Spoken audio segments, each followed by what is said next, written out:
বন্ধুরা, আজ আমি শোনাব দুজন ষাটোর্ধ্ব মানুষের ভালো লাগা ভালোবাসার গল্প।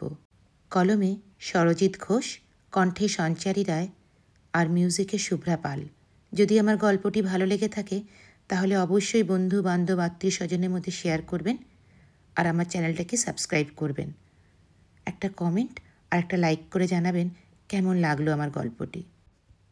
আজকের গল্প চোখের আলো। গত পরশু পাঁশকুড়া লোকালেই ফিরছিলাম। ট্রেনে ওঠার আগে বয়স্ক দুজন মানুষ, দেখেই মনে হলো স্বামী স্ত্রী, আমাকে জিজ্ঞাসা করলেন, এই ট্রেনটা মেচেদা থামবে তো?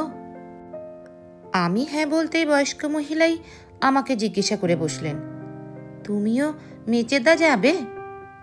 না না, আমি যাব উলুবেড়িয়া, আপনারা উঠে পড়ুন। পাঁশকুড়া লোকাল তো সব স্টেশনেই থামবে। আমি ট্রেনে উঠে জানালার দিকে সিট নিয়ে বসলাম। ওই বয়স্ক দুজন মানুষ আমার মুখোমুখি বসলেন। যেভাবে কথা বলছিলেন মনে হলো দুজনের মধ্যে খুব ভাবসাব। চোখে মুখে গ্রাম্য সরলতার সহজ সুন্দর ছাপ। নিজেদের মধ্যে গল্প করছে জমিয়ে। ইতিমধ্যে পাঁশকুড়া থেকে তখন একজন হকার দাদা বাচ্চাদের বই নিয়ে ট্রেনে উঠলেন। বই দেখেই বয়স্ক মহিলা আবদার করলেন, এই তো গো বই, কি গো দুটো বই আমি নেব? বয়স্ক ভদ্রলোক সায় দিয়ে বললেন, নাও তাহলে। হকার দাদা বয়স্ক ওই মহিলার হাতে দুটো বই দিতেই দেখতে পেলাম একটি বাচ্চাদের ছড়ার বই আছে, আরেকটি আছে ইংরেজি বর্ণমালা অর্থাৎ ABCD শেখার বই।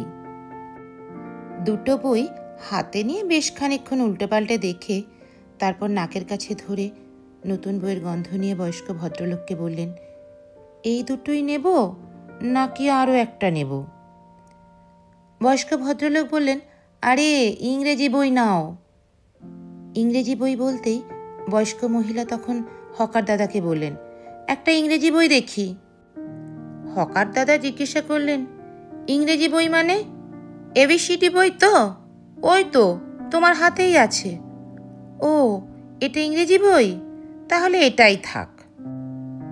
বয়স্ক ভদ্রলোক 20 টাকা হকার দাদার হাতে দিতেই বয়স্ক মহিলা এবার বইটার পাতা উল্টে পাল্টে ভালো করে দেখলেন। যেমন করে বাচ্চারা দেখে ঠিক তেমনি। উনি যেহেতু পড়তে জানেন না, মনে হলো ছবিগুলোই দেখছিলেন।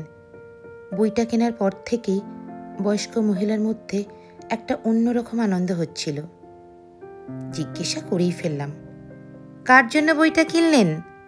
নাতি না নাতনির জন্য? দুজনেই হাসছেন। হাসতে হাসতে বয়স্ক ভদ্রলোক বললেন, আমার নাতনি বলে দিয়েছে আজ একটা ইংরেজি বই কিনে নিয়ে ঘরে যেতে। নাতনির আবদার রাখতে দাদু ঠাকুমা বই কিনে নিয়ে যাচ্ছে, এটা দেখে আমার ভালো লাগলো। জিজ্ঞেস করলাম, তা আপনার নাতনির বয়স কত? নাতনি সে তো এখন কলেজে পড়ে। মনে মনে ভাবছি, নাতনি কলেজে পড়ে? তাহলে বাচ্চাদের ইংরেজি শেখার বইটি কার জন্য নিলেন?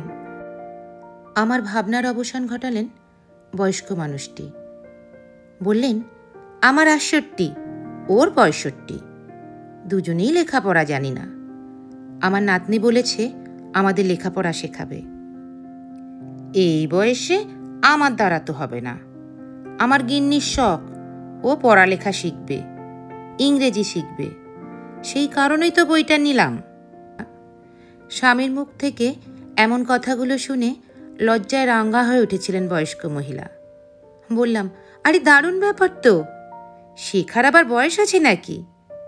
জীবনের শেষ দিন পর্যন্ত শিখতে হয়।